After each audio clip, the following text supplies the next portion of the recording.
All right, let's dive right into this explainer. Today, we're cracking open a truly thrilling, noir-style investigation into one of the most fascinating literary minds of the 20th century, the Portuguese poet Fernando Pessoa.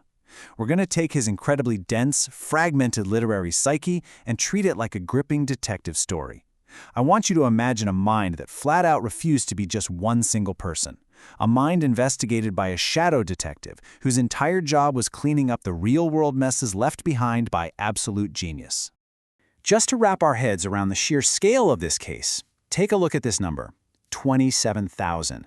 That is how many individual fragments of manuscript were found just stuffed inside a wooden trunk in Pessoa's room after he passed away in 1935. You can think of this trunk as our primary crime scene evidence. A conventional author usually leaves behind a neatly bound finished book, right? Well, Pessoa left behind an entire universe in 27,000 pieces. It's basically a massive puzzle that scholars are literally still trying to put together today. And right at the very end, lying in a hospital bed the day before he died, Pessoa wrote this final note in English: "I know not what tomorrow will bring." It kind of serves as this miniature case file right on the edge of the ultimate threshold. It's a real testament to a mind that remained completely open to inquiry right up until the very last moment. So, here's our master case file for this explainer. We're going to cover the unsolved case of Pessoa, the Parliament of Selves, Meet the Shadow Detective, Lisbon and Saudade, and finally, the Trunk of Fragments. Okay, Part 1. The Unsolved Case of Pessoa. The Mystery of Completeness and the Detective Who Watched It All Unfold. Think about it. How exactly do you investigate a mind that contains multitudes? If you contain literally everything, there's no outside to look in from. Our narrator for this journey, the Shadow Detective, tells this brilliant story of tracking Pessoa's writing habits to an unoccupied house in 1919. The detective walks in and finds no person, just a table with the ghost shapes of 40 sheets of manuscript left in the microfilm of dust. The paper itself was gone. The detective realizes that Pessoa had this habit of constantly carrying his work with him. Why?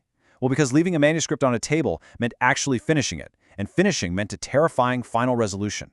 Pessoa essentially lived his whole life in that gap between starting and finishing. Now, this whole case really hinges on one very specific concept, the heteronym. Pessoa wasn't just, inventing fictional characters to narrate a couple of poems. He actually precipitated entirely independent minds.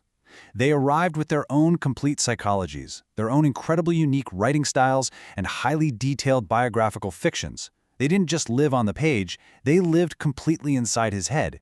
It's really crucial to catch the profound difference here between a standard pen name and a heteronym. A pseudonym, like Mark Twain or George Orwell, is basically just a false name. It's a mask worn by the writer on the outside just to project a certain image.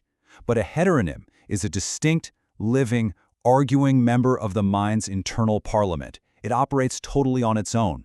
When Pessoa wrote as a heteronym, he wasn't pretending to be someone else. He was literally handing the microphone over and letting someone else speak.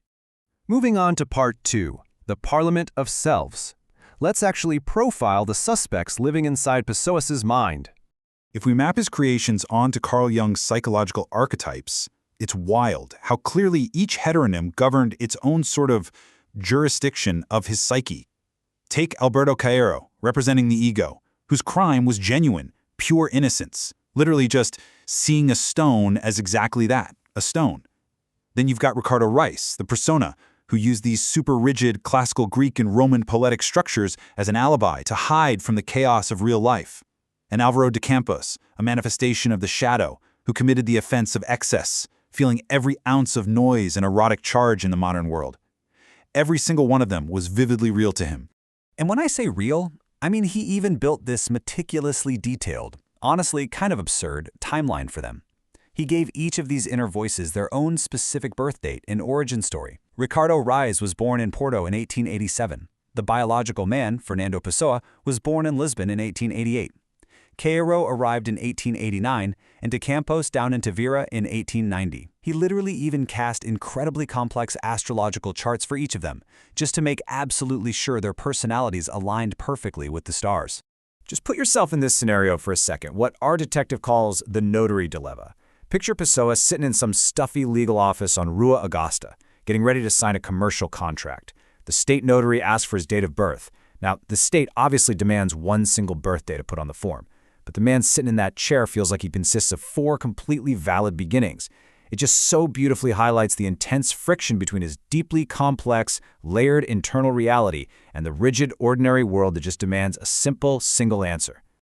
All right, part 3. Meet the shadow detective. This is the 5th voice, the one that actually makes the physical body move. Picture this infamous moment to really grasp the shadow's role. A 2-hour freeze outside a tobacco shop. Step 1. Pessoa's internal parliament is endlessly, obsessively debating the massive metaphysical crisis of simply crossing the threshold into the shop. Step 2. The shadow, totally seeing the absurdity of it all, steps in and just physically directs the body across the street. Step 3. The body casually buys a pack of cigarettes, while the mind is still outside on the sidewalk, deliberating independently. It's proof that the human body can totally act even when the internal parliament is in complete, utter gridlock.